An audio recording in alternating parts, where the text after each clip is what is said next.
And I think all of us know about him, but it's mandatory that to this family I also tell more about than what we already know about Arun. He's a polymer engineer, MBA in marketing, and he's a leadership coach. I think that's the identity we all know about him. uh, उसके looks पे मत जाओ, he looks too young, but he's I think more than 22 years of experience he has.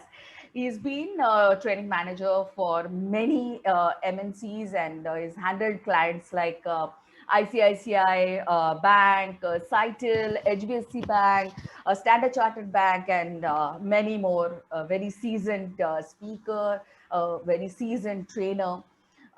He has been VP operations in First Source earlier, and I know him when we met in BNI.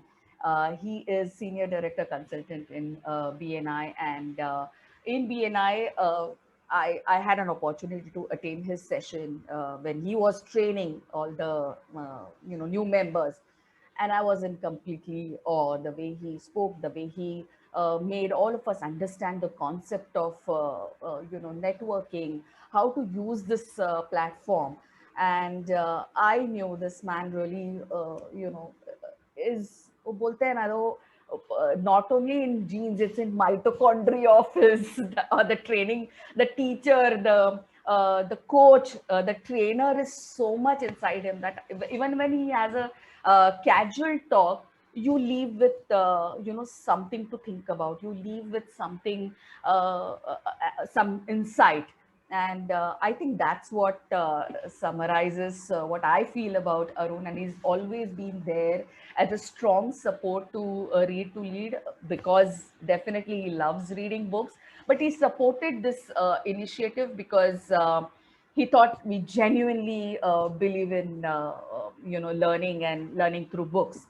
And especially I would like to mention when I'm a completely technologically challenged person, and when we had to go from physical to online sessions, I was complete no. It was Arun who convinced me, kar sakte hai, and you have to do it.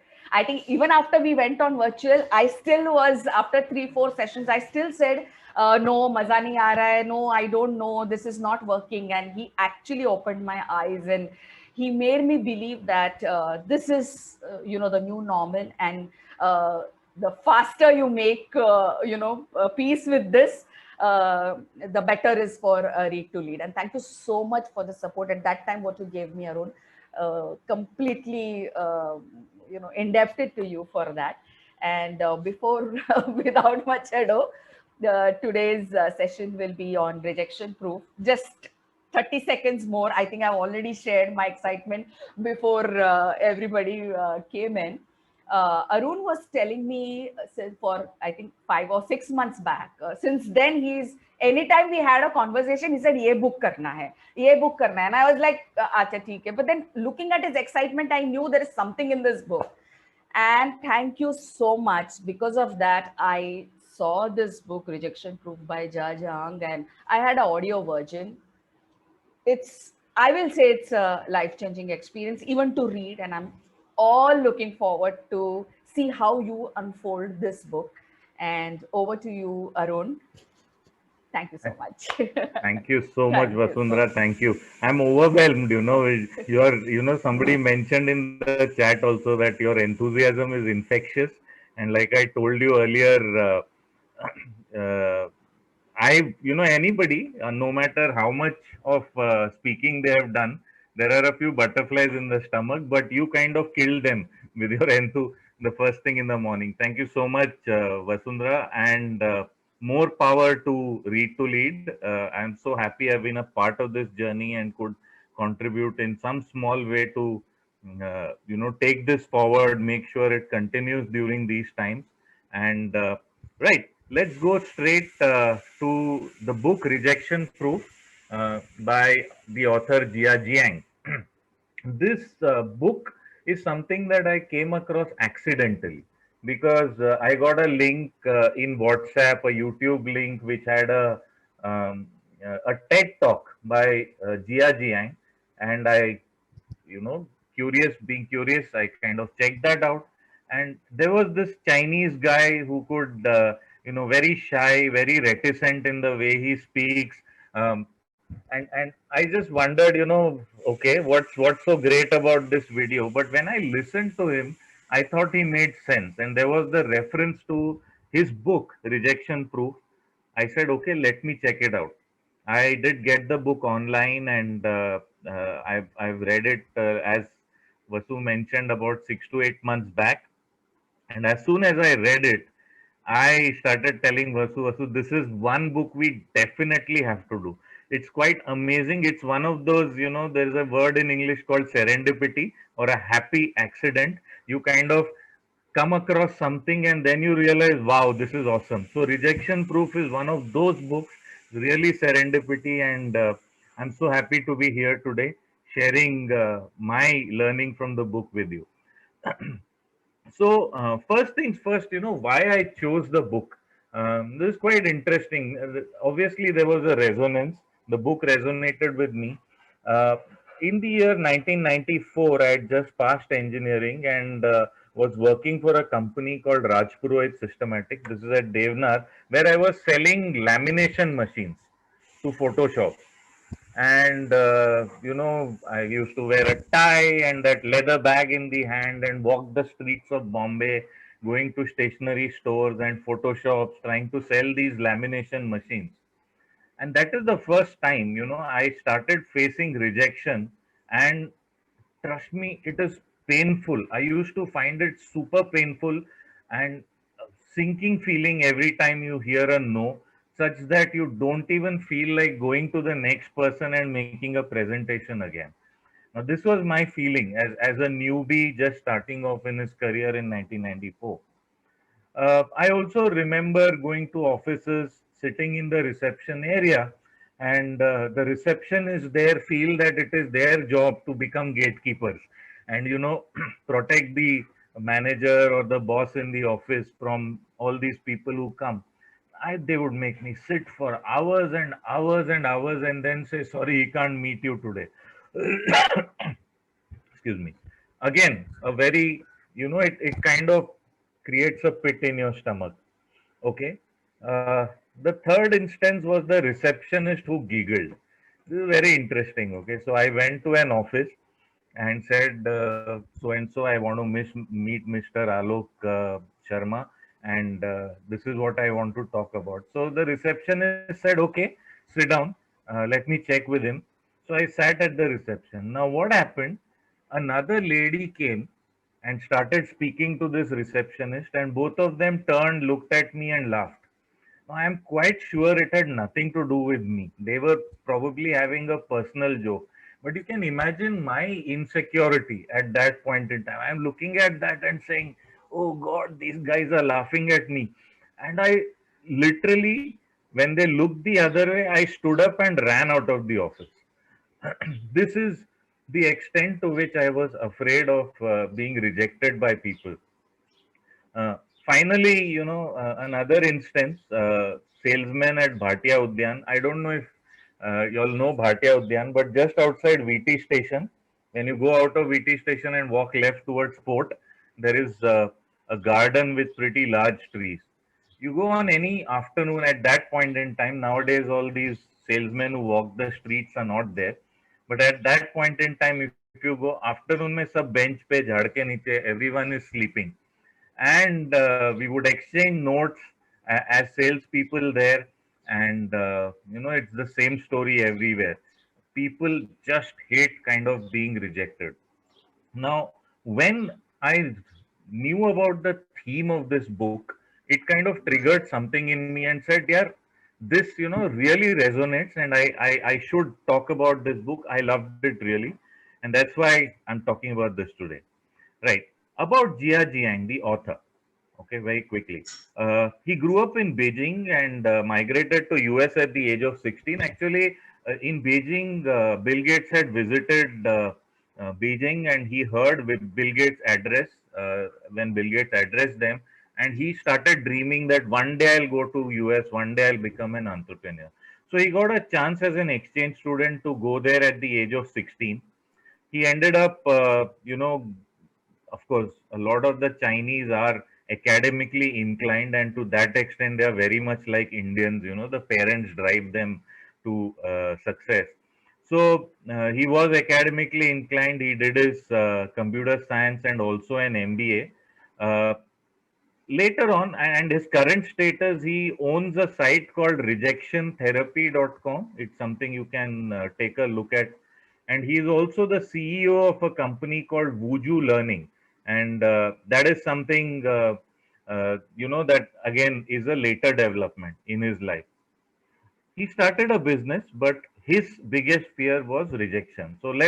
And that's where, Jia and Arun are kind of similar, afraid of rejection, and that is why we kind of talk about this book. Uh, his personal quest to overcome this fear of rejection today has become a blog. There is an iOS app called Dare Me. And if you actually go on YouTube and Google rejection proof and Jia Jiang, you will get his channel where there are hundreds of videos of him, you know, uh, doing his experiments. And I'll tell you what it is. That's the very interesting part. What he did. Okay. So he said, okay, here's the story. Okay. He was working as a manager marketing for a Fortune 500 company. He had been working for a while. He created some wealth. But whenever anyone would ask him, Jia, what do you want to do in life? He would just say, I want to be an entrepreneur. So his wife one day told him, you know what, quit your job and start off. I don't like you moping around, going to a job you don't like, and you are, uh, just afraid to take the risk. I don't want that. So his wife was a big support, said, quit your job and do it. And incidentally, at that point in time, his wife was, I think, 5 months pregnant. So at that point, she actually encouraged him to kind of take the risk. He went on and quit his job and started, because he's a tech guy, he started something in the region of technology. He hired a bunch of people. They created some nice products, technology products. Uh, they would keep, see, at that stage, the person they would keep pitching to is the investors, because they want money to come into their business. So the investors is whom they would keep pitching, and rejection after rejection after rejection kept happening. And he just couldn't, break any ice with the investors. He felt that, and this feeling, every time you're going for a pitch, there is a pit in your stomach. Oh God, you know, one more rejection, I just can't take it. So after being rejected so many times, he kind of wrapped up his company, this tech company. He said, I'm wrapping it up. And, but before I take up a job or start something else, I have to do something about this fear of rejection. That was his only single objective when he started this quest. Single objective. I want to get, rid of this fear of rejection. So what did he do? He said, I need to get 100 rejections in 100 days. I will go out of my way and make ridiculous and innovative demands of people and try and get rejected. I want to get rejected 100 times in 100 days. This was the quest he started. Of course, he also recorded it and started posting it on YouTube. You guys must check it out. There is this very genial young Chinese guy, very reticent, shy, but he's doing such a fabulous job. And then he said, okay, I also need to introspect. After every rejection, I need to introspect and see what can I learn. This was his quest. So very unique. He said, my goal is to get 100 rejections in 100 days, and I'm going to ask the most ridiculous things possible in order to make sure I get rejected. Okay, successfully reject hona hai mujhe. That was his goal.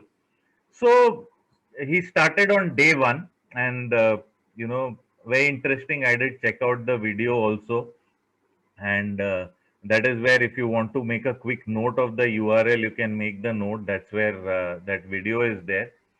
So what he said, I will go up to a stranger and ask for 100 rupees. That was the, that was the quest that he took upon himself. So he walked up to the security guard at a mall and said, "Sir, can you give me 100 rupees?" This, by the way, was his shortest rejection. It took almost all of 10 seconds. That's it. So he walked up and said, Sir, can I borrow $100? Uh, the security guard said, no. He said, okay, bye, and walked out of there. Okay, so it's just 10 seconds literally. Can I borrow $100? No. Okay, bye, and he walked out of there. Now, the moment he did that, and obviously his heart was thumping away, saying, "Yeah, what did I do? I got rejected, whatever." But since his goal was rejection, he was slightly open to it. But that heartbeat, the thumping of the heart, was something that kind of continued for him. He posted the video and then he started thinking, I didn't even stop to follow up on anything. He rejected me. I said, okay, bye, and walked out of there. So this was the first short and sweet rejection that he got. So he then pondered and said, what should I do? What should I really do? Should I just walk away? I shouldn't have just walked away. I could have done something more. He started thinking. And then he said, okay, my body language can be different. I need to kind of talk confidently. And I asked for $100. I didn't tell him why I need it, why I need the $100. Maybe I can give a reason, and in case I get rejected, maybe I can even have a follow up question. Okay, so these were a couple of things he quickly learned from his day one and said, right, let's try. Let's see if we can do something differently as far as this quest of 100 rejections is concerned. So, what happened in day two? Okay, day two was very interesting. Uh, just FYI, in the US, if you walk into any one of these fast food restaurants, okay, for example, a burger place or whatever, you can order a burger and you order a Coke or whatever, right?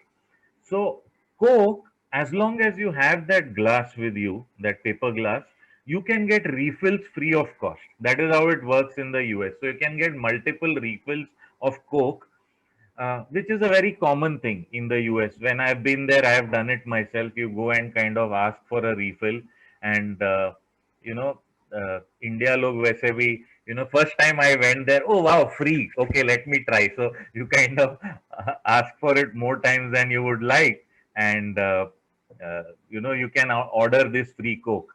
So he said, Coke to free milta hai. Let me ask for a burger refill. Okay. Uh, so he walked up to a person and said, can I get, he ordered a burger and then went and said, can I get a burger refill? Now that the boy or the girl at the store was kind of surprising. Ye kaun hai? I mean, first time in my life somebody is asking for a burger refill and said, no sir, sorry, that's not allowed. So he then followed up with a question. He didn't let it be because he had learned something. He said, if I can get a soda refill, why not a burger refill? This is the question he asked. Again, that boy then went up to the manager and checked up his play. Can we do something? So the manager came out and said, sir, we actually can't. It's not allowed as per, as per our policy. So he finally said, well, that's fine, okay, but I would have liked this place better if I could have got a burger refill. So this became a slightly longer conversation, and it wasn't just like the first one, nahi bolte bhag gaya. This was a conversation where he was actually engaging with people, and he felt that this was the next step. That at least I'm talking and I'm engaging, no matter my demand is ridiculous, but at least I'm not being thrown out. Somebody is having a conversation, and that's really important. So this was the second day that he did as far as the burger refill is concerned. Now, day three is the Krispy Kreme breakthrough. So Krispy Kreme is one of the leading donut chains in the US. Okay. Um, it was a donut chain in the US. So he walked up to the he walked up to the store and he said, can you make me a donut shaped like the Olympic rings? So on your screen, you can see the Olympic rings right there on the left. So can you make a donut shape like the Olympic rings? Now, this was a breakthrough meeting. Okay, so Jackie Brown, who was an employee of Krispy Kreme, she was one of the young girls serving, uh, people who walk into the store. She said, "How does the Olympic ring look?" So they checked up and said, "Oh, this is how it looks. Let me do something for you, sir." She walked in, and in the second bullet point, you can see on the left, there is an actual picture of the donuts that Jackie Brown made. So she and I've seen this video, really interesting. Jackie kind of gets it and says, "Sir, the color doesn't exactly match. I really apologize, for this," and so on and so forth. So she's apologizing and saying, "I hope you like it." Now Jia is blown. He says, "I wanted a rejection. I thought it was just not possible that somebody would, cater to these ridiculous demands. And there is this person called Jackie Brown who's doing it and actually apologizing, saying, 'Oh, it's an amateur effort. I'm really sorry,' etc." And she was being so sweet about it that Jia says, "No, no, I love it. Absolutely. This is exactly what I wanted." And he picks up uh, the donuts, shoots the video, obviously, of this whole thing, and uploads it on his YouTube site like he was doing every day in the first 2 days. Now, something crazy started happening when this happened. Okay. What started happening was someone picked up this video, saw this video, and put it on Reddit. Now, Reddit is a social media site where some of the knowledge sharing, etc., happens. And then suddenly, this YouTube video started getting tens of thousands of hits because this person was an influencer on Reddit, and when he or she posted, suddenly a lot of people started checking it out, and they were blown by Jackie Brown. They started absolutely, falling in love with Jackie Brown and said, "Right, this is amazing." Uh, so, so not only in Reddit, but then the video started going viral on Facebook, on Twitter, on all the social media and Instagram. This started going viral and suddenly started getting tens and thousands and hundreds of thousands of hits. And people started praising this Jackie Brown, saying, "Wow, she's amazing." Okay, so this was the first time that something magical started happening as far as uh, give me one sec. Any challenge, Arun? Yeah.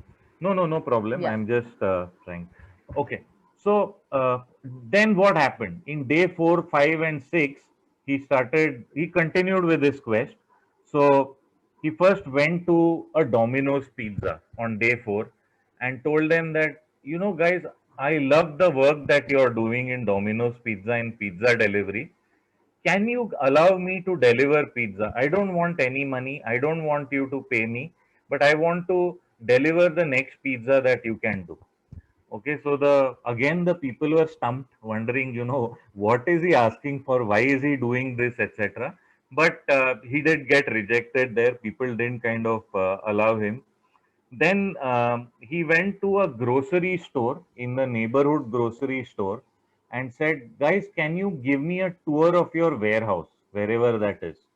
Uh, and and of course he again got rejected here. But what he said was, when he started saying something like that, people started laughing and they were relaxed and they were having fun.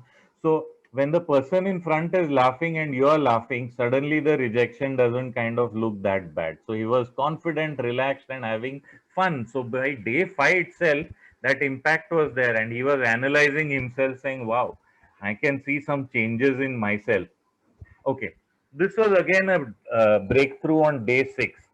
Now, for those who follow football in the US, the US football uh, actually doesn't look like a ball, and they rarely ever use the foot. So they run with the ball in the hand, but they call it football.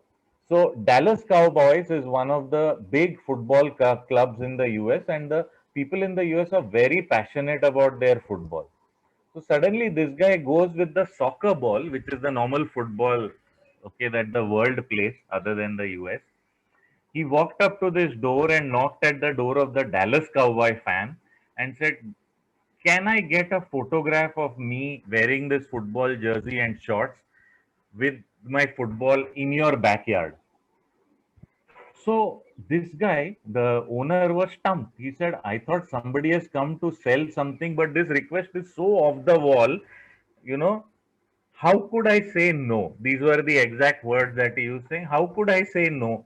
I said, "Okay, come to my backyard. I'll take a pic of you." So he's standing there with his hand on his hips, leg on the football, and getting a picture. And he gets a photograph taken. So it's another breakthrough moment that happened. And he said, "I am asking for ridiculous things, but people are actually nice. People are actually, not rejecting me completely." So what were his realizations in week one? He realized that the communication style has a big impact on outcome. He also realized that people speak to you even if they have said no. And he realized that rejection is not completely black or white. Okay, so what did he mean? He meant that when communication style, you need to be confident, friendly, open when you are speaking, and suddenly you start getting different results. If you are, worried and afraid and reticent when you are speaking, the results may not be that good. So he felt that, immediately communication style gives you different kind of outcomes. Then he realized that, what, like in the first case, first rejection, where I just walked away and ran out of that place, I should ask questions, I should stay engaged, I should speak a little, I should ask why, you know and people will speak to you. Even if they say no, they will speak to you. And if they speak to you, even if they are saying no, you don't feel that bad. You feel, engaged. Okay, this person had a conversation with me. And also, rejection is not black and white. What he means is, often it matters who is asking. Okay. Suddenly, a person with authority and a suit comes and asks, maybe it'll get accepted. What was being asked? How was it asked? How many times it was asked, and where it was asked? So, a lot of these things kind of matter. Is it at a home? Is it at an office? Is it at the workplace? Is the person relaxed? What is your body language? How have you dressed? All of these things matter, and rejection is actually not black or white. You know, Normally, what do we assume? अगर चाहिए तो हाँ बोलेगा, अगर नहीं चाहिए तो ना बोलेगा. So it's like rejection is black or white in our mind. He says no, it's not black or white. Even if they, don't want something, they might still say yes, because of the way you present yourself, the way you ask, how many times you ask, etc., kind of starts making a difference. And this was his realization just in the first week itself. Not only that, he started seeing some changes within the first week. Okay, number one, he didn't take criticism personally. He stopped taking it personally. He became more aware of his impact. So he was very aware. जो मैं बोल रहा हूँ, how is this person perceiving it? What does his expression tell? What is he feeling, etc. He became more deliberate in his conversations. There was an objective, and he was trying to get to the objective. Not कि बोल दिया नहीं बोलते भाग गया. That's not. So he became more deliberate. He would ask questions. He would engage a little more. His confidence started soaring. And he goes on to say, even my in-laws started looking at me with respect. So for him, this was the biggest certificate, that even the in-laws started looking uh, at him with respect. And then at the end of first week, a very big interruption came into his life. And that interruption is fame. That whole Krispy Kreme wala na, that became viral. He became suddenly famous, and a lot of changes started happening in his life. So let's see what it was. Viraling out of control. So the following week, the story was picked up worldwide, the whole Krispy Kreme story. Reddit started it. Yahoo News put it on the front page. Gawker, MSN, and Huffington Post also put it there.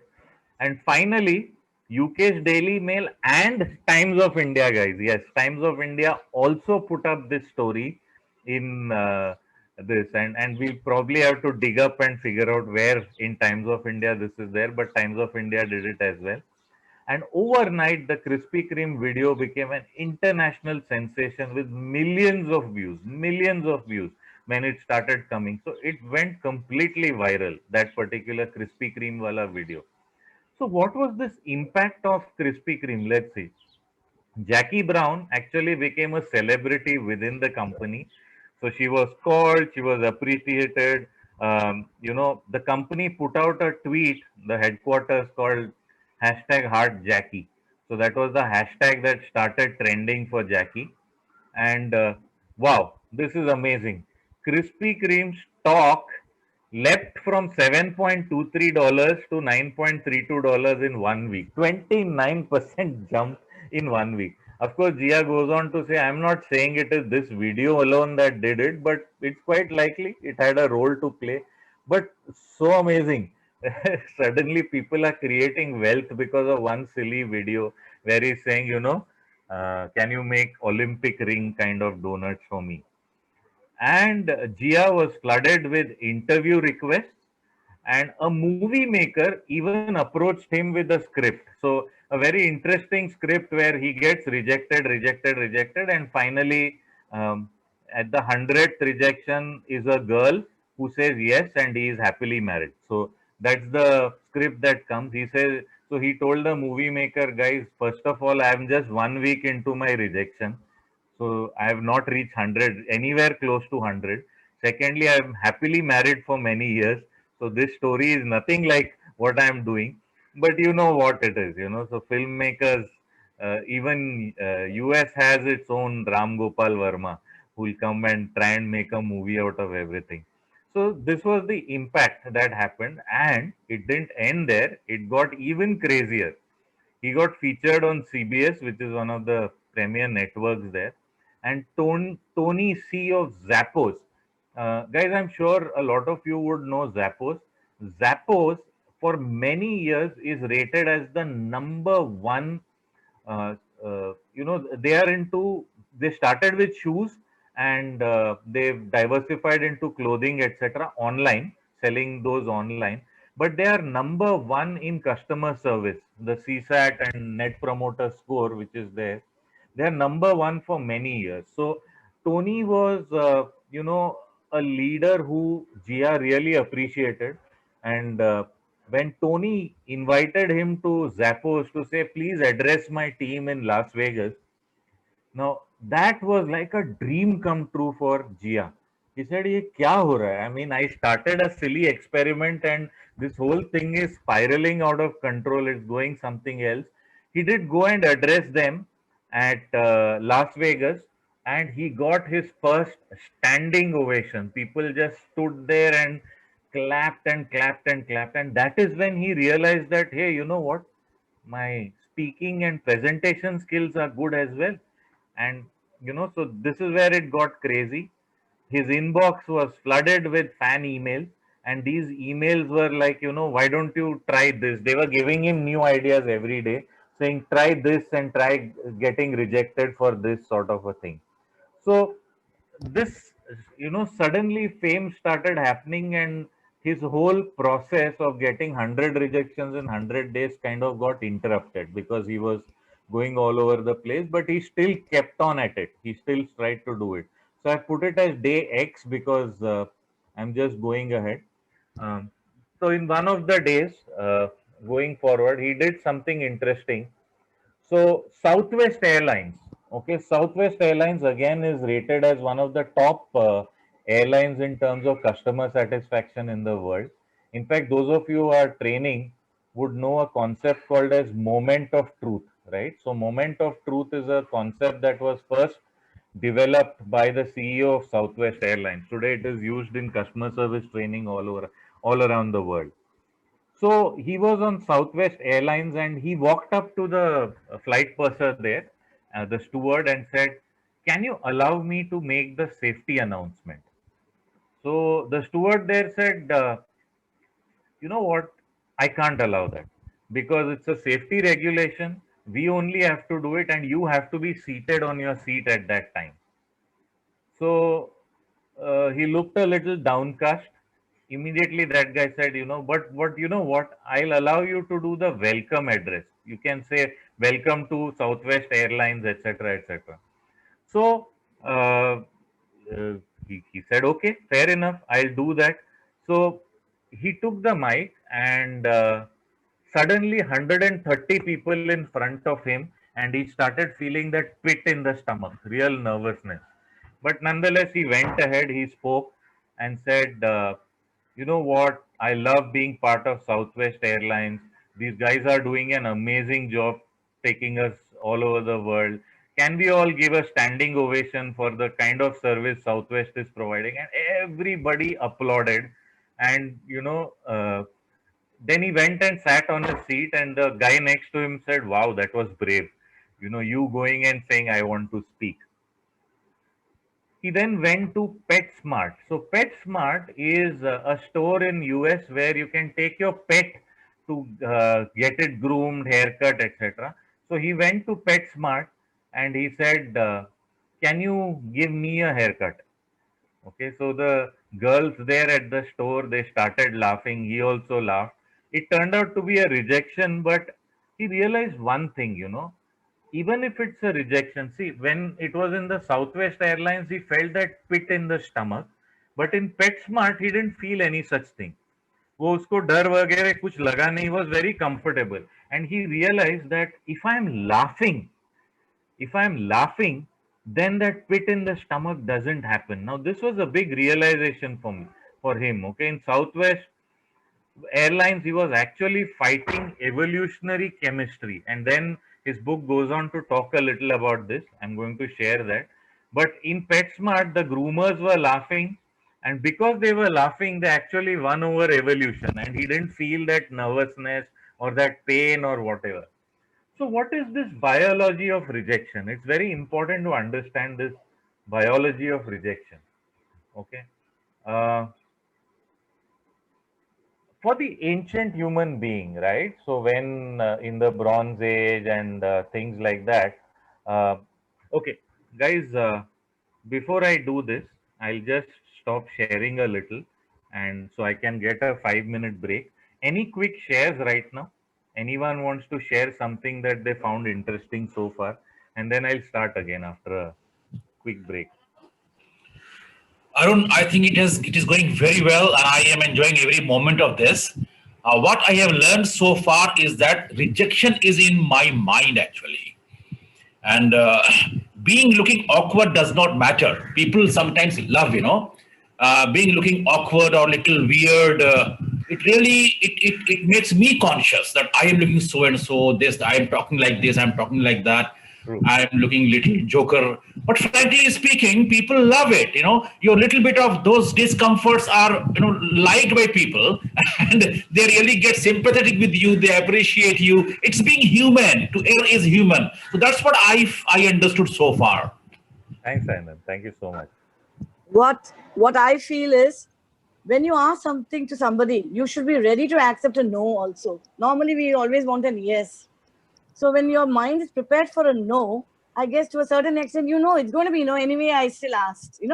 There's a saying which goes, ask. If they say no, it's okay. Anyway, you asked. So maybe that way the rejection will get a little subtle. Absolutely. Absolutely. So what I liked was rejection is not black and white. Yeah, so there's a lot more to it, and if actually what Jia says is that rejection, theek hai, even if you engage with a person and talk a little, even then the rejection doesn't look so bad because you at least spoke to him, had a good conversation, etc. Wonderful. Right. Right. Okay. Thanks. So I'll quickly get back into it and start sharing my screen.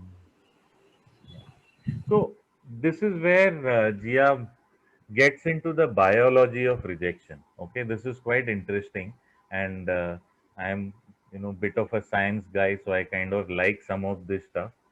He said that says that the for the ancient human, actually rejection meant death, which essentially means, okay, I'm in this forest and foraging and hunting for animals, and we are as a group, and we kind of take care of each other. But the moment I become a social outcast in that group and I'm separated from the group, there is almost no way that I can Shall I make it survive. into Kolkata for her?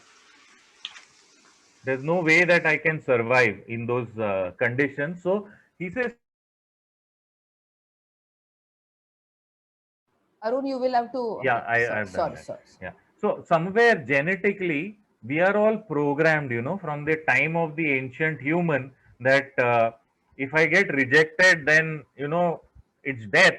And that's the fear, in a primal reptilian brain, as they say. That is what you kind of, the amygdala, that's what you feel actually. The brain interprets physical pain and rejection equally. So this has happened to me. In some of my rejections, I actually felt a pain in my stomach. So the brain is interpreting, physical pain and rejection equally. And what happens when there is a pain or a rejection? What happens? The brain actually generates something called as opioids, because it wants you to kind of, your pain to kind of reduce. So immediately there is a flood of opioids that come in to relieve the pain. And with rejection, basically he goes on to say, you are not battling psychology, you are battling biology. So it is that integral to the human psyche. The biology, your body starts generating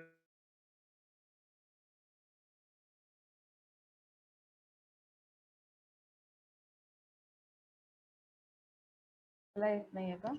hello, आपल्याला सगळ्यांना problem झालाय का? हा, पण तुझं तर याच्यावर आहे ना, mobile डाटावर.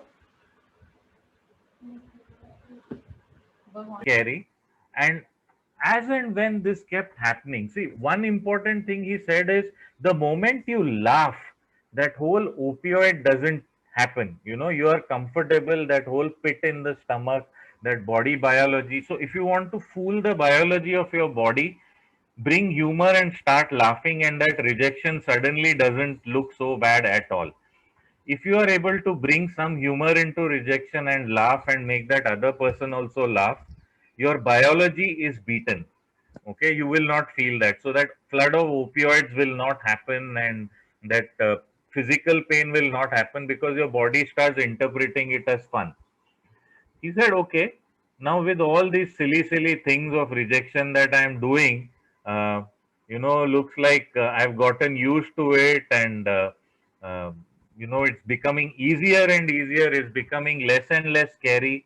So he said, can I amp up the fear factor and do some things that are really scary? And that's what uh, he kind of tried doing next. Okay, this is very interesting. Okay, the 1 day job.